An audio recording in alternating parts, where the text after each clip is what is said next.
Radio 2M. Faites entrer l'invité. Avec Fathia El-Aouni.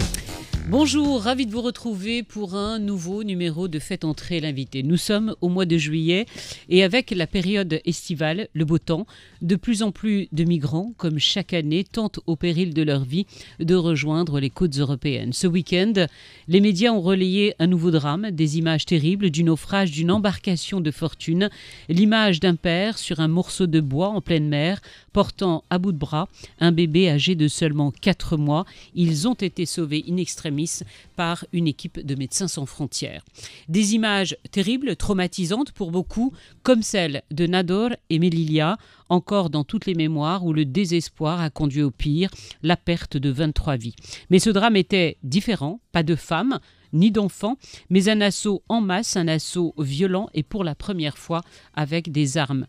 Pour avoir une vie meilleure et rejoindre l'Europe, leur Eldorado, sont-ils vraiment prêts à tout et jusqu'où sont-ils capables d'aller?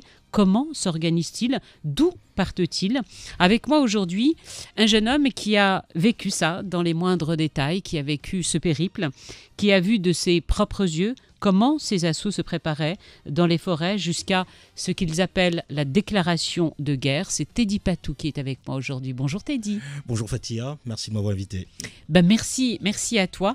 Je vais expliquer à nos auditeurs très ouvertement et avec la plus grande transparence pourquoi toi, après le drame de Melilla, moi aussi j'ai eu envie de comprendre comment ça se passait et je t'ai demandé, qui comme beaucoup le savent, tu es un ancien migrant et tu as rejoint la rédaction de Radio 2M, on en est ravis, mais tu m'as expliqué comment tout ça se passait et j'ai eu envie de le partager avec l'ensemble de nos auditeurs qui nous suivent aujourd'hui. Alors Teddy, pour rejoindre le Maroc, le passage est par l'Algérie pour beaucoup. Tu m'as parlé de grottes, donc j'aimerais que l'on revienne au moment de départ, avant de regagner le Maroc. En Algérie, c'est quoi ces grottes ? Déjà, avant toute chose, je voudrais, si tu me permets, Fathia, m'incliner devant la mémoire de toutes ces personnes qui malheureusement sont décédées dans ce tragique drame du côté de Nador. Et je voudrais également souhaiter bon rétablissement à tous ceux qui sont blessés. Les agents de force de l'ordre qui malheureusement ont été blessés. C'est vrai que les migrants en Algérie vivent dans une sorte de grotte aménagée. En fait, ce sont des fosses aménagées qui servaient d'irrigation puisque l'espace de vie c'est une sorte de champ agricole. C'est quoi? C'est comme des égouts, des anciens égouts? Évidemment, ce sont des fosses qui sont un tout petit peu aménagées, crépies avec du béton et qui servaient de stock d'eau avant pour l'irrigation de cette zone agricole. Et donc voilà, aujourd'hui, ces grottes ne sont plus utilisées et donc du coup les migrants l'utilisent pour dormir. Alors ça, c'est où exactement en Algérie? C'est exactement à Maknéa, c'est la dernière ville algérienne proche de Oujda. C'est là où les migrants vivent, très loin des hommes, parce que vous avez les quartiers qui sont de l'autre côté de l'Oued, en fait. Et donc, du coup, ces champs sont vraiment des espaces lunaires. Ce sont des espaces complètement vides, où plusieurs communautés ont pu trouver résidence, en fait. Nous avons la communauté camerounaise, nigériane, les Maliens, les Burkinabés. En fait, chacun essaie de trouver un espace dans lequel il essaie de s'organiser, évidemment, ouais. Donc, c'est là que vous vous cachiez, et puis c'est là où vous dormiez. Exactement. Et donc, c'est là où tout s'organise également. Alors, est-ce que, de temps en temps, vous croisiez des forces de l'ordre algériennes? Et est-ce qu'il est vrai, ce que l'on a entendu, qui a été repris par quelques médias, est-ce qu'il est vrai qu'on vous prenait vos documents et qu'on les brûlait? Moi j'ai perdu tout ce que j'avais comme document. Exactement, moi je suis un témoin oculaire de cette situation assez compliquée, assez tragique, parce que quand vous arrivez à Maknéa, il y a pas seulement Maknéa mais en Algérie en général, je ne sais pas si la situation a changé aujourd'hui parce que ça fait un tout petit peu longtemps, il y a cette traque aux migrants qui est presque confondue à la traque aux terroristes. D'ailleurs la police anti-immigration s'appelle la police antiterroriste, c'était ça à notre époque. Et donc quand on arrivait à Maknéa, on nous conseillait parfois de laisser nos documents dans les grottes pour ne pas les perdre si, par exemple, la police nous arrête, parce qu'il y a des confiscations de documents que vous ne retrouvez plus après, puisque quand vous passez par le tribunal et après vous êtes complètement refoulé, vous n'avez plus droit à vos documents, à part que ce n'était pas en sécurité dans nos lieux de vie, en fait. Comme moi, j'avais laissé, par exemple, ma carte d'identité et mon diplôme avec lequel j'étais sorti du Cameroun. J'étais allé faire mon chantier en revenant le soir. Malheureusement, j'ai trouvé que tout était en flammes dans cet espace de vie et j'avais évidemment à ce moment-là tout perdu, que ce soit ma carte d'identité, que ce soit mon diplôme, évidemment. Ouais. T'as tout perdu. Ouais. Alors, comment ça s'organise à partir de là? Tu m'as raconté qu'il y avait des guides en fait pour rejoindre en fait, ne serait-ce que la forêt avant le point de passage. Il y a un système mis en place de guides. C'est quoi ces guides et qui sont-ils? Ce qu'il faut comprendre, c'est que quand vous arrivez à Macnéa, précisément, il s'agit du dernier point et il y a deux destinations quand vous arrivez. Il y a ceux qui désirent vivre au Maroc, c'est-à-dire ceux-là sont considérés comme étant les plus riches, donc on leur demande de payer 15 000 dinars à notre époque pour rejoindre le Maroc, c'est-à-dire Oujda. Et il y a ceux qui n'ont pas assez de moyens, 15 000 dinars, je rappelle que c'est 1500 dirhams.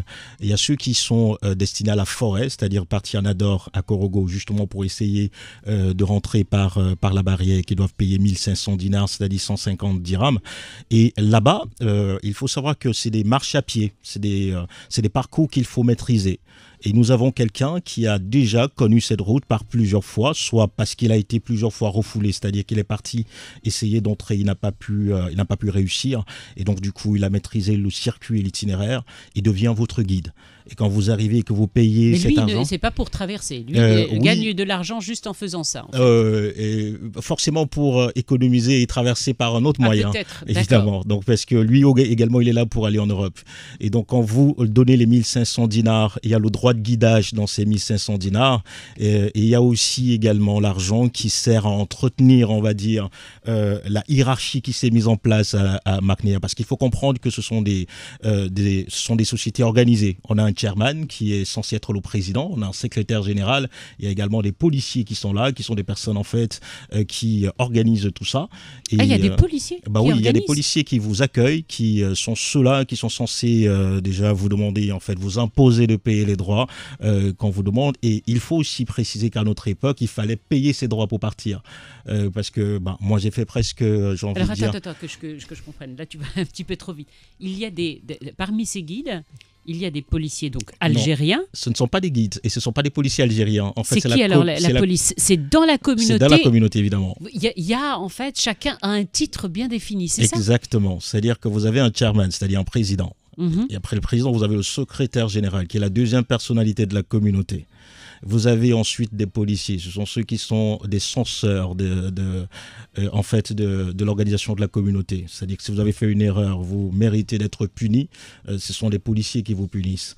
Voilà, votre sentence, en fait, quand ça a été prononcé par le censeur, les policiers se chargent de vous punir. Donc ce sont des sociétés qui sont... C'est quoi la punition? La punition, ce sont évidemment, j'allais y venir, on ne justifie pas la violence, mais ces personnes, ces jeunes gens que vous voyez aller au sacrifice suprême parce qu'il faut rentrer dans le truc, ce sont des personnes qui ont subi des violences extrêmes sur la route. C'est la loi de la jungle. J'ai vu des personnes être attachées et laissées sur le froid de l'hiver pendant une nuit pour être retrouvées le lendemain matin. J'ai vu des personnes qui aujourd'hui sont handicapées à vie. D'ailleurs, quand j'en parle, je voudrais passer un salut à mon ami Hervé qui aujourd'hui ne peut plus utiliser son doigt parce que lors de sa punition qui avait été une sorte de bastonnade à pratiquement 5 personnes, il avait perdu son doigt. Et il y a eu des personnes qui ont été des punitions que je ne rencontrerai pas ici évidemment parce que c'est d'une violence extrême et c'est exactement comme ça que ça se passe à Macnéa. Et c'est donc de là-bas que les personnes, quand ils ont payé leurs droits de guidage et leurs droits de ghetto, sont conduits du côté de Nador. Alors, on va en parler en détail. Mais juste avant, il y a un poste frontalier quand même. Oui. Comment il n'y a aucun contrôle à ce poste frontalier algérien? Il n'y a pas de force de l'ordre algérienne? Non. Ou est-ce qu'ils aident, ils donnent un coup de main pour faire passer? Je ne sais pas s'ils donnent un coup de main, mais nous, à notre époque, en fait, la police, évidemment, mettait au maximum la pression à tous ceux qui étaient de ce côté-là pour pouvoir partir. Parce que quand vous vous retrouvez à Macnéa, le refoulement ne se fait plus du côté des Tizawati, comme quand vous êtes dans le sud de l'Algérie, à Maknéa, le refoulement se fait plutôt à la frontière marocaine. C'est-à-dire que ça peut être considéré comme étant une sorte d'encouragement à partir de l'autre côté. Pour ceux qui étaient arrêtés à Maknéa, ils n'étaient plus refoulés du côté Tizawati, c'est-à-dire au Mali. Ils étaient cette fois-ci reconduits plutôt à la frontière marocaine. À la frontière marocaine. Donc Exactement. là, en fait, les forces de l'ordre, là, laissaient passer, ou vous disaient passe plutôt par là, passe plutôt par là. Ils vous facilitaient le passage. Évidemment, ça peut être vu comme ça parce que, pour moi, je pense que j'ai rencontré 2 personnes, je ne sais pas si c'était des policiers ou pas, puisqu'ils étaient en civil, mais ça donnait l'air. Ils m'ont indiqué exactement où est-ce qu'il fallait où je pouvais trouver Oujda, oui.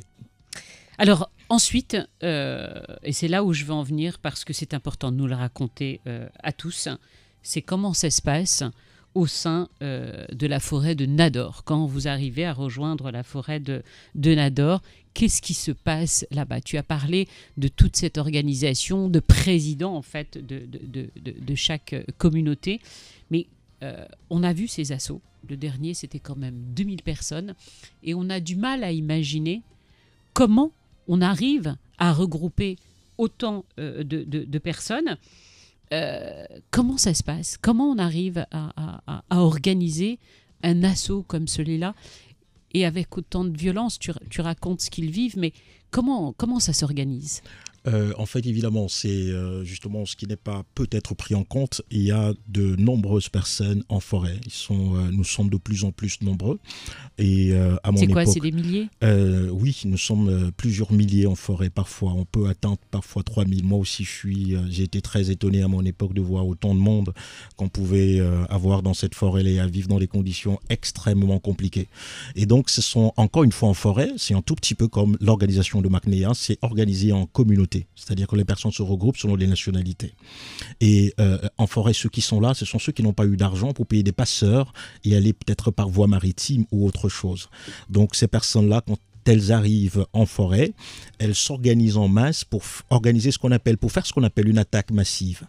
Et à notre époque, c'est vrai que ce n'était pas aussi violent que ce qu'on a vu dernièrement. On va parler des armes tout à l'heure. Mais là, ils s'organisent en masse, c'est-à-dire que ce sont les représentants de ces communautés qui, à l'époque, se retrouvaient, décidaient du jour, décidaient de comment ça devait se passer et déléguaient des tâches. Il y avait des personnes qui étaient censées construire des échelles avec lesquelles on devait traverser la barrière, mais c'était une attaque de la chance, mais aussi une attaque suicide, parce que on le savait, c'était une émeute qu'il fallait créer, et pour que les personnes chanceuses profitent de l'émeute pour entrer en Europe, ou alors et d'autres n'arrivaient pas, et donc du coup étaient obligés de replier en fait du côté de la forêt de Nador. Je vais prononcer une phrase un peu dure.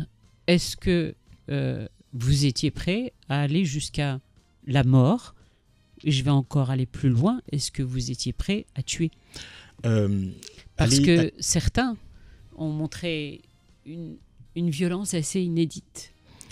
Aller jusqu'à la mort. D'ailleurs, t'es dit, excuse-moi, je t'interromps. Tu parles d'ailleurs de l'assaut massif. Tu parles d'ailleurs dans la préparation comme d'une déclaration de guerre.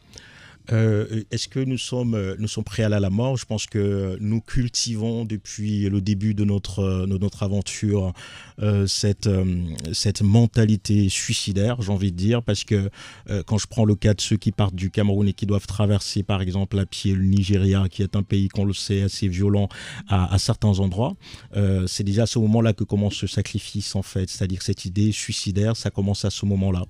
Et quand vous arrivez dans le désert et que vous avez à côté de vous votre frère ou alors votre ami de longue date qui agonise parce que ne pouvant plus tenir sous le soleil, quand vous vous rendez compte que vous ne pouvez rien, vous n'avez pas de force, vous ne pouvez pas le sortir de là, ça aussi, ça renforce le fait que ce sera peut-être vous au prochain pas.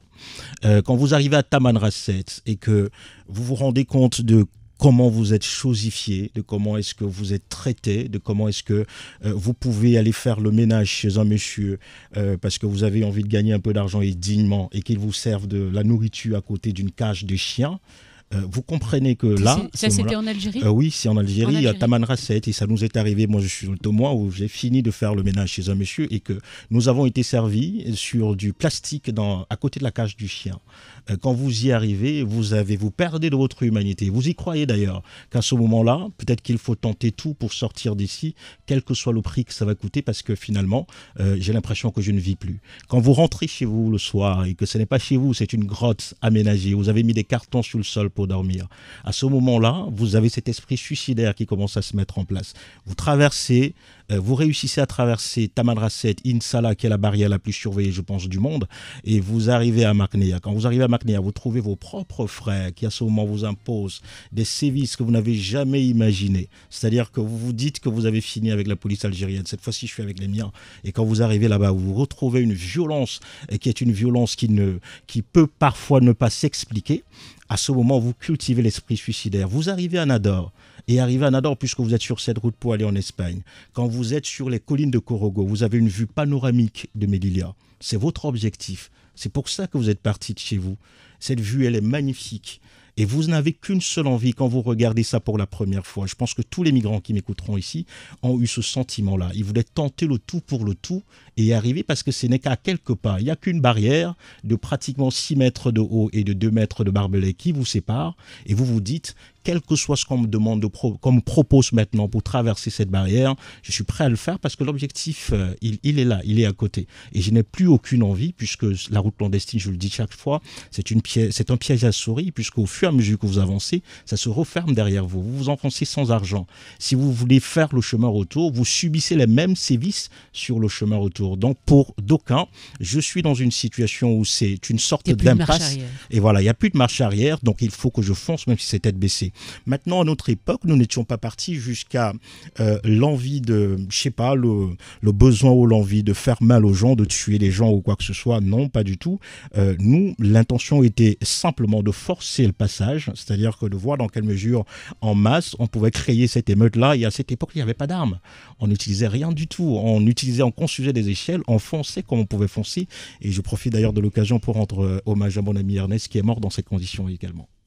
Ton ami oui, Ernest, qui est décédé. c'est celui d'ailleurs qui m'initie à la radio et qui est décédé dans les mêmes conditions lors d'une attaque massive parce que malheureusement dans cette émeute-là, il avait reçu une balle à la tête, une batte en fait, oui, sur la tête et il n'avait pas survécu. Tu parles de cette transformation psychologique et tu dis ils se transforment en loups. Oui, c'est des agneaux qui se transforment en loups parce que, comme je vous l'ai cité tout à l'heure, on peut partir du Cameroun, on peut partir du Gabon, on peut partir de tous ces pays-là avec une éducation catholique, mais devenir finalement une sorte de diable sur la route. Le mot n'est pas fort parce que j'ai vu des personnes qui malheureusement, que je connaissais très bien, avec d'ailleurs les personnes avec qui j'ai discuté, qui avaient une valeur intellectuelle assez exceptionnelle, mais qui malheureusement devant ces obstacles-là n'ont pas eu la résilience nécessaire, n'ont pas eu la psychologie qu'il fallait et finalement malheureusement ont flanché et se sont retrouvés à soit consommer, ça commence par là, consommer de la drogue. Le lendemain ça devient malheureusement quelqu'un de complètement changé qu'on ne reconnaît plus et voilà, ça peut aboutir à ce qu'on a vu du côté de Nador. De Nador et de Melilla.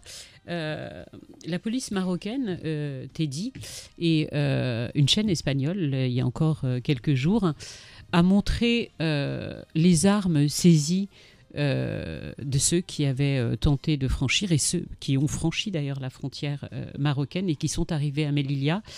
Des armes qu'ils avaient confectionnées, il y avait des couteaux, des lances, des crochets métalliques tranchants. Toi, tu n'avais jamais vu ça? Non, je dois être très honnête. Franchement, en termes d'armes, pendant mon époque, je ne l'avais pas vu dans les attaques massives, même dans les vidéos qui circulaient. C'est vraiment pour ça que la violence nous a tous étonnés. Il n'y a pas que moi. J'en parlais encore avec Laurent, qui aujourd'hui aux États-Unis, qui m'a dit qu'il a eu froid au dos quand il a vu tout ce qui a été déployé et la façon avec laquelle ça a été fait. Et encore une fois, comme je vous le disais tout à l'heure, rien n'explique la violence, rien ne justifie la violence. Mais quand on fait un retour en arrière, c'est malheureusement l'impact de ce cumul d'échecs sur la route clandestine qui peut amener des personnes à choisir évidemment de rentrer par cette voie-là, qui est une mauvaise voie bien sûr. Et on a vu quelques images de ce qui s'est passé à Melilla. Tu dis que ces personnes sont totalement transformé au sein même de la communauté. Les violences que vous avez subies dans cette forêt, les morts étaient dans la bousculade et quelques amis qui se sont piétinés eux-mêmes. Ouais. Parce qu'il fallait passer coûte que coûte. Exactement. Et c'est justement à ce niveau-là que vous comprenez la détermination qui anime ce migrant-là, qui est à 2 pas de l'objectif. C'est encore une fois plus ce que j'ai dit, c'est l'impact de cette vue sur Melilla et qui renforce cette détermination. On est près de l'objectif, on est à 2 pas. Et la seule chose qui nous empêche d'y entrer, c'est les agents de force de l'ordre et c'est une barrière. Et une fois qu'on décide d'y aller, tout le monde a envie d'y aller. C'est-à-dire qu'à ce moment, les jumeaux se séparent. Des personnes homozygotes qui viennent d'un seul œuf. Oui, son propre frère, il peut même aller beaucoup plus loin. Il peut d'ailleurs être beaucoup plus malhonnête avec son frère jumeau, simplement parce qu'il a envie de rentrer en Europe. Il faut le savoir, il y a des choses que vous vivez dans cette forêt qui vous affectent pour toute votre vie. Et voilà, ça vous déshumanise complètement, simplement parce qu'il y a cette envie-là, c'est franchement d'entrer simplement à Melilla. Et des actes pareils, malheureusement, je le dis encore, il faut s'y attendre parce que c'est le résultat de tout cet échec sur la route clandestine. Est-ce que, justement, en parlant de ces armes, est-ce que, selon toi, on est en train de franchir une nouvelle étape ? Oui, je pense aussi parce que... Parce qu'il y en avait beaucoup quand même. Oui, comme je le dis encore, arriver à fabriquer des armes et puis... à aller à une attaque massive avec l'intention de faire du mal, ça je l'avais pas, on l'avait pas. Je ne parle pas qu'à mon nom, toutes les personnes qui ont vécu cette période avec moi, c'est-à-dire que les années 2009, les années 2000 même jusqu'à 2010-2011, même quand on regardait tout ce qui se passait à Nador, on n'avait jamais vu une telle violence et justement cette intention de partir avec l'intention de pouvoir faire du mal. On était plutôt habitué au fait que les personnes, à travers leur courage et les mains nues, d'ailleurs c'est ce qui se passait, à chaque fois qu'ils étaient arrêtés, ils levaient les mains, c'est ce qu'on nous avait conseillé. Chaque fois que vous êtes arrêté, au moment de battre en retraite, il faut lever les mains pour montrer que vous n'avez pas été armé et que vous n'aviez que cette échelle en fait. Et voilà pourquoi ça nous étonne un tout petit peu ce que nous avons vu à Nador. Oui. En toute honnêteté, Teddy, et on est en direct, donc je ne ferai pas de montage, beaucoup ont condamné la violence des forces de l'ordre. Oui, une violence qui doit être condamnée, mais qui peut être aussi une violence comprise, parce que à côté, je ne sais pas, j'en discutais l'autre jour, c'est vrai que moi c'est un peu sensible pour moi aujourd'hui. Oui, je sais, mais dans cette posture-là. C'est important d'en parler. Oui. Un policier espagnol a dit oui, j'ai frappé. Mais j'avais peur de ne pas pouvoir retrouver mes enfants le soir. Oui, bon, en fait, comme je disais... comme ces migrants, je veux dire, leurs parents, de l'autre côté, ont vu leurs enfants mourir. Exactement. Et moi, je voudrais dire que, on parle de la force de l'État qui peut avoir et qui a une formation pour gérer les émeutes. Moi, je pense que derrière, à ce moment-là, il y a peut-être le fait que ces agents de force de l'ordre pouvaient avoir des moyens de pouvoir gérer la situation autrement. Maintenant, quand on est humain et qu'on se met à la place d'un agent des forces de l'ordre et qu'on voit en face pratiquement 1000 personnes qui arrivent... Ça fout la trouille quand même. Oui, à ce moment-là, on peut paniquer et on peut malheureusement oublier les codes en fait et donc du coup agir de cette façon-là. Mais encore, je condamne la violence, que ce soit du côté des migrants, que ce soit du côté des forces de l'ordre en fait. Est-ce que selon toi, ça risque de s'accentuer ? Tant que la détresse économique, tant que le réchauffement climatique et tant que les guerres sont en train d'alimenter l'Afrique, cette situation ne pourra pas s'arrêter. Parce que par plusieurs fois, j'ai eu la chance d'être quelqu'un qui discute avec toi en privé. Je t'ai dit qu'il n'y a pas de dissuasion possible que dans les États d'origine, c'est-à-dire dans les pays d'origine. La dissuasion, elle est extrêmement difficile. Et moi, je vous en parle parce que j'ai fait le voyage au Cameroun et même dans ma propre cité, mon propre quartier, j'ai essayé autant que je pouvais de discuter avec les jeunes en leur expliquant le plus dur que nous rencontrons sur la route route en fait, et j'ai essayé d'être autant que possible très dans le choix de mes mots, de mes vocabulaires. J'ai essayé d'être aussi dur que possible pour qu'ils comprennent la situation que je vis sur la route. Mais après, je ne suis pas la personne indiquée pour leur dire ça, parce que ils me voient sur Facebook, je suis sur 2M, je suis pour eux. Si je n'étais pas parti, mon père ne se serait pas soigné. Exactement. Et donc du coup, je peux pas le faire. Et en dehors de ça, Madame Fathia, imaginez-vous un jeune qui a grandi dans un pays, qui s'est débrouillé à aller à l'école par ses propres moyens, parce que disons qu'à l'âge, en classe de 3e, c'est-à-dire que c'est la fin du collège, son père lui a dit: je n'avais plus les moyens de t'accompagner. Il a dû faire la sauvette pour y aller, et après ses études, il est dans un pays où il est complètement perdu, il ne sait pas où aller. Et pendant qu'il discute avec son frère ou alors son ami sur internet, son ami depuis l'Espagne lui filme le métro, ou alors lui filme ne serait-ce que la petite chambre qu'il a pu avoir avec l'électricité, et quand il va visiter la mère de son ami, il se rend compte que chez eux il y a à manger. Quand il se lève le matin, la seule chose qu'il a envie, c'est d'être comme son ami. Et la seule façon d'être comme son ami, puisqu'il ne peut pas avoir de visa, c'est assez compliqué, puisqu'il n'a pas d'argent, c'est assez compliqué, la seule façon pour lui de pouvoir y arriver, c'est de prendre la route clandestine. Et c'est pour ça que je dis que la dissuasion, elle est complexe et elle est très très difficile. Donc ce sont des situations qui malheureusement, ils espèrent que ça ne va plus arriver, mais ce sont des situations, pour être réalistes, qui peuvent encore arriver. Donc si on regarde devant, c'est plutôt sombre, parce qu'on se dit qu'un pays comme le Maroc, qui est aux portes, en effet, de l'Europe, ne pourra pas y arriver seul, comme d'autres pays de la même manière. Non, pas du tout. J'avais assisté à une conférence qui avait été pour moi, une conférence très pertinente, quand on parlait d'une sorte de coopération pour pouvoir atténuer et non pas arrêter la migration clandestine. Et dans cette coopération, je pense que l'aspect économique, l'aspect écologique et l'aspect sécuritaire est à mettre en avant, parce que ce qui fait partir des personnes chez eux, je le répète encore, on n'est pas content de partir.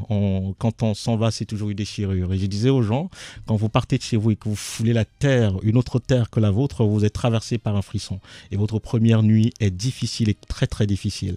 Et donc partir, c'est toujours une déchirure. Mais il y a une obligation de partir, parce que malheureusement, en tant qu'humain, on a envie de vivre autre chose. Exactement.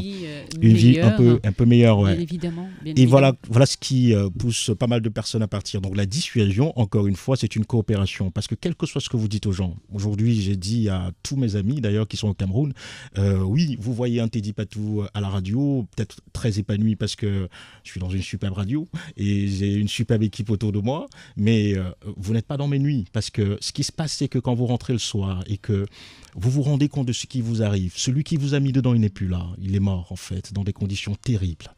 Vous ne pouvez pas raconter aux gens avec des mots qu'il faut quand vous partez identifier des corps qui ont été renvoyés par la mer, et que vous retrouvez votre ami avec qui vous avez presque grandi, vous connaissez sa mère, vous connaissez son père. Et je ne souhaite à personne de rentrer annoncer la mort d'un fils, d'un mari, d'un frère ou quoi que ce soit. Je l'ai connu au Cameroun, c'était la période la plus difficile pour moi. Pendant 10 ans, 10 années de sa vie, une mère attendait le retour de son enfant, sans nouvelles. Et pourtant, il était mort et enterré dans un espace qu'on ne connaît pas. Et quand je suis rentré et qu'il fallait que je lui annonce cette mort, elle n'a pas cru. Je lui ai dit, écoutez, c'est le moment d'arrêter, Ernest n'est plus là, il est mort. Et elle m'a dit, tu sais quoi, Kéwi, Ernest n'est pas mort parce que je le sens encore. Et moi, je suis l'ami d'Ernest. Je suis revenu lui dire ça, et jusqu'aujourd'hui, à chaque fois qu'elle m'appelle, elle me demande où il est. Elle n'y croit toujours pas. Et ça, chaque fois qu'elle m'appelle, je ne dors pas, je n'ai pas de nuit. Et donc du coup, oui, les gens peuvent voir ces paillettes que nous pouvons porter, peuvent voir peut-être cet épanouissement qu'il faut donner, mais personne ne partage nos nuits pour voir exactement ce défilé, ou alors le film de tout ce que nous avons vécu sur cette route. Tu parles pour, en tout cas... essayer de dissuader ces jeunes, tu nous expliques, et avec des mots très clairs, que c'est difficile de les dissuader. Mais est-ce que tu ne penses pas, Teddy, s'il y avait notamment ces trafiquants d'êtres humains qui, sans aucun scrupule, eux pour le coup, jettent des bateaux en mer sans se soucier s'il y a un moteur, si le bateau est étanche, c'est criminel, parce qu'il faut quand même prononcer le mot, qu'ils ne le font que pour de l'argent. S'il y avait une meilleure lutte internationale contre ces trafiquants d'êtres humains, est-ce que ça permettrait au moins d'aider un peu ? Oui, sans doute, ça permettrait d'aider un peu, mais encore une fois, ils viennent trouver les trafiquants et les trafiquants profitent des occasions. Et ça aussi, il faut le dire. C'est-à-dire que il y a trafic d'êtres humains parce qu'il y a des êtres humains à trafiquer. Et même dans la situation de la migration, le passeur, comment il est créé, Anador, pour faire passer les gens sur les bateaux? C'est parce qu'il y a des clients. C'est parce qu'il y a des personnes qui ont envie d'y entrer. Et lui, il étudie à ce moment-là le moyen de les faire entrer. C'est comme ça que le trafic se passe. Et même au niveau de la vente, malheureusement, je suis obligé de le dire, même si à chaque fois ça me déchire le cœur de le dire, même au niveau de la vente des êtres humains qui ne commencent pas en Libye, mais également à Tamanrasset, j'ai assisté... La vente d'êtres humains à Tamanrasset? Oui, j'ai assisté à des choses exceptionnelles où des femmes sont vendues à des hommes qu'elles ne connaissent jamais parce que... Des migrants. Oui, des femmes migrantes qui sont vendues à des hommes migrants qui proposent de l'argent parce que j'ai 500 € pour celle-là, j'ai 600 € pour celle-là. De l'esclavage? C'est des choses qui existent. En fait, bon, après, c'est de l'exploitation sexuelle, on peut l'appeler comme ça. C'est des choses qui existent. Mais maintenant, ce sont des situations qui sont créées parce qu'il y a déjà eu cette vague migratoire. Et à chaque étape de la route, vous le verrez. S'il n'y avait pas eu de départ dans les différents pays, il n'y aurait pas eu de passeurs. Mais je suis d'accord sur le fait qu'il faut combattre les passeurs. Mais au fur et à mesure on combattra les passeurs, au fur et à mesure on va en créer, pour la simple et unique raison que, comme je vous l'ai dit, des personnes partent de chez eux avec une détermination, et une détermination d'ailleurs dont l'issue est la mort, on le disait encore aujourd'hui, et donc à ce moment-là, quand on dit que le passeur n'existe plus, il crée lui-même son passage. Comment les gens ont fait pour avoir la route entre Maknéa et Oujda? Parce qu'entre Maknéa et Oujda, c'est quand même un no man's land. C'est un espace vaste comme presque j'ai envie de dire une ville. Mais comment des personnes ont pu trouver ce chemin-là pour partir de Maknéa à pied pendant un jour, puisque la frontière est fermée, vous ne pouvez pas emprunter de voiture, mais partir de là pendant un jour pour atteindre Oujda au Maroc. Une dernière question, ta destination finale à toi était le Maroc ou l'Europe? Écoutez, c'est vrai que le chemin se fait en marchant. C'est c'est comme ça que nous l'avons défini, Ernest et moi. Ça a duré un an, ton périple? Non, ça a duré plus d'un an, ça a duré pratiquement... Non, un an, c'est juste vivre dans la grotte parce que tu n'avais pas assez d'argent. Ensuite, exactement. Tu as trouvé des petits chantiers, des petits boulots, en fait. Pour ça a duré combien de temps depuis ton départ du Cameroun? Depuis mon départ, je crois que ça a duré pratiquement 3 ans et demi, sur la route. Et donc, oui, ma destination, le chemin se fait en marchant, et j'ai eu la chance de rencontrer un homme extraordinaire. J'en ai rencontré 2 dans ma vie. D'ailleurs, toute ma vie, c'est des rencontres exceptionnelles. J'en ai rencontré, je ne vais pas tous les citer ici, mais... je vais peut-être m'attarder sur des personnes qui m'ont permis de prendre des bonnes décisions. La première personne, c'est Ernest, mon pote dont je vous dis qu'il est décédé dans les mêmes conditions à partir d'une attaque massive. Voilà, exact. Et Ernest, c'est lui qui m'a initié à la radio à partir d'Oujda, et c'est lui qui m'a dit, tu sais quoi, que moi je pense qu'il y a un peu de potentiel là-dedans, et donc du coup il va falloir explorer. Au Maroc par contre, parce que quand vous êtes en Algérie, on vous dit ceci, faites tout pour arriver au Maroc parce qu'il y a les droits de l'homme. Bon, c'est ce qu'on nous disait quand nous étions en Algérie à l'époque, et nous étions très surpris aussi parce que quand on arrivait au Maroc, on trouvait qu'il y avait nos semblables qui avaient déjà réussi. On arrivait, on trouvait nos semblables qui vivaient dans des maisons déjà, voisins des Marocains, et on se disait mais c'est pas possible. Ça c'est quelque chose qui était très rare de l'autre côté, et là on avait des personnes même en voiture, et d'ailleurs j'ai rencontré Youssef qui est un Marocain. C'est Youssef qui me permet moi de partir à Rabat. C'est lui qui me dit, Teddy, tu sais quoi, que moi je pense qu'il y a quelque chose à saisir au Maroc. Je pense qu'on va pas, il va pas falloir que tu sortes de l'esprit du clandestin et que tu commences à vraiment envisager le fait de rester au Maroc. Il m'a dit va à Rabat, ça sera peut-être difficile pour un début, mais après les choses pourront se mettre en place. Le chemin s'est fait en marchant, et le chemin s'est fait en marchant en fait. Et tu as bénéficié de la vague de régularisation. Exactement, c'était en 2000. Je crois que c'est la plus belle année de ma vie. D'ailleurs, je l'ai encadré chez moi parce que c'était vraiment inattendu ce moment-là. Pour moi qui en fait cherchais à vraiment m'établir au Maroc, je rappelle quand même que c'est quelqu'un qui vivait à la plage de Rabat, donc j'avais pas de maison, et me lever un matin et de voir qu'il y a un disco qui rayonne tout le Maroc et qu'il y a un changement de la politique migratoire qui se veut beaucoup plus humaniste, et qu'on nous annonce qu'il y aura une régularisation massive à travers d'abord des conditions, mais après même les verrous des conditions se lèvent pour qu'on puisse bénéficier d'une carte de séjour. Je pense qu'à ce moment-là, j'ai béni Youssef encore par 2 fois, et du coup j'ai saisi cette opportunité, et c'est peut-être aussi le message que je lance à tous mes frères qui m'écoutent actuellement. Ouais. De leur dire quoi? De leur dire que, en fait, nous sommes dans un merveilleux pays. Je ne suis pas en train d'encourager les gens à venir clandestinement au Maroc, mais à ceux qui sont là, je voudrais leur dire que peut-être qu'ils ne sont pas au courant, mais il y a une organisation de la société civile marocaine à saluer, avec travers des associations et autres, qui peut vous permettre, pas peut-être de vous intégrer complètement au Maroc, mais vous pouvez bénéficier d'une formation qui vous permet de rentrer chez vous et de vivre mieux. Quand j'arrivais au Maroc, le Maroc m'a tout donné. Je dois le dire, moi je ne suis pas parti du Cameroun en tant qu'animateur radio. Ma formation en tant que journaliste et animateur radio, c'était sur le territoire marocain à travers 2M. Je l'ai bénéficié, peut-être pas parce que j'étais le meilleur des subsahariens ou le meilleur sur le territoire marocain, parce que j'ai eu la chance d'être dans un pays qui vous permet à vous autres de pouvoir saisir des opportunités. Donc c'est une opportunité qui m'est arrivée.